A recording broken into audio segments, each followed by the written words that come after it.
Hello students. Now today we are going to study advantages and disadvantages of e-commerce. Okay, so let's start with the advantages. The first advantage is global scope. Now the buyers and sellers, they can overcome the geographical barriers and they can meet at one single point. They can use the website, the internet to connect irrespective of their geographical location. So this is a major advantage of using e-commerce. You don't have to travel to a particular place. Sitting at one place, you can reach at different places. Okay. And the next advantage.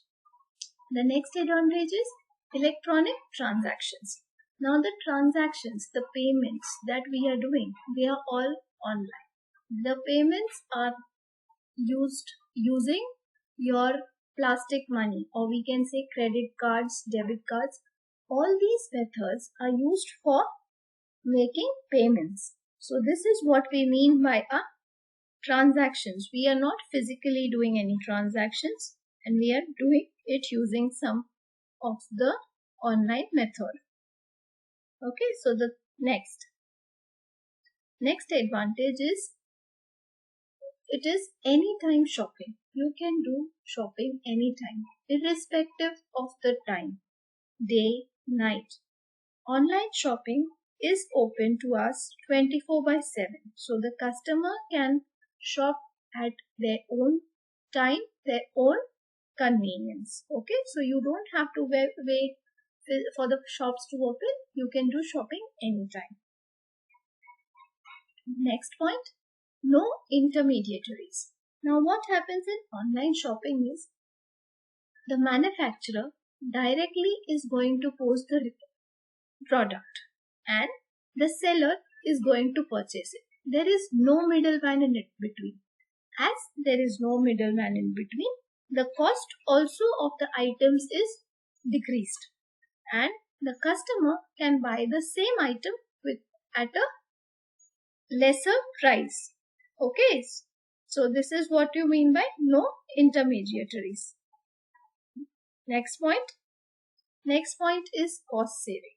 Now, how can we save cost?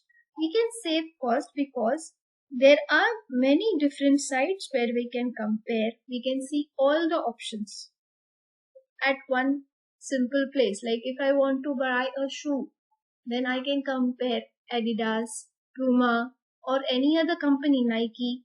I can compare all of the 3 different shoes and whichever is more cost effective, I can compare it on different sites also.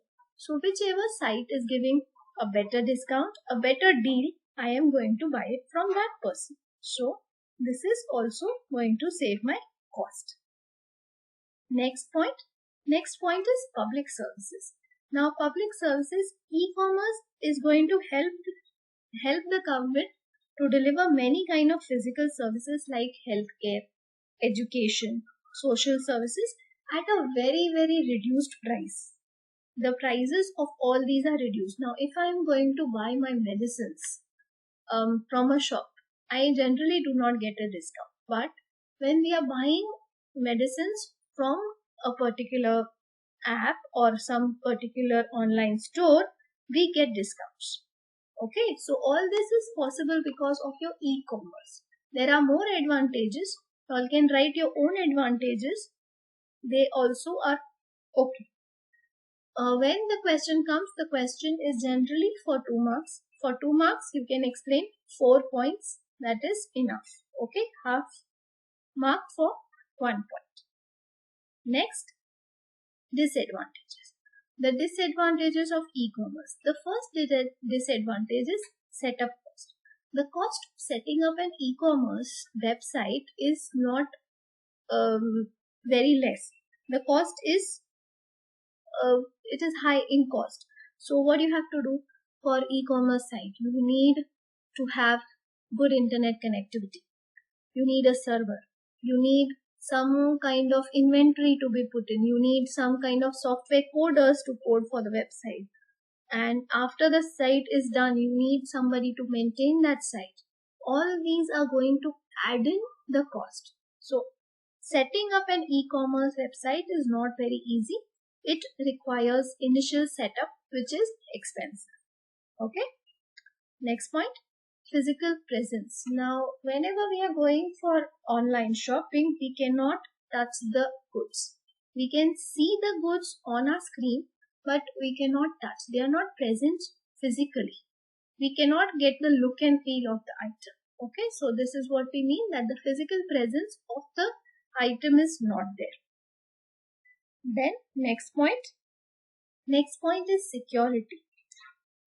Whenever we are doing online shopping, there is always one question, there is always one thing in the back of the mind: is this transaction secure?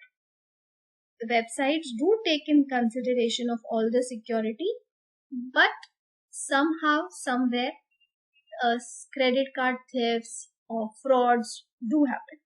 Okay, so whenever we are doing online shopping, we have to be very careful of the authenticity of the website, and if we are doing the correct thing and our credit card is not being hacked. Okay. Next, the last point is goods delivery. Now, goods delivery, sometimes they may not arrive in time, even though they say that the good will be delivered on so and so date. It is possible that the good might be delayed by a day or two. Also, even when you get that item, it will not be up to your expectation. It might not be up to the expectation. The quality might be a lower quality as expected, or it might also happen that the sizing issues are there. Okay, so there are various things after the delivery also. Even though we get the good, it is not up to the expectations, and we need to get in another further process of returning. This is about your advantages and disadvantages.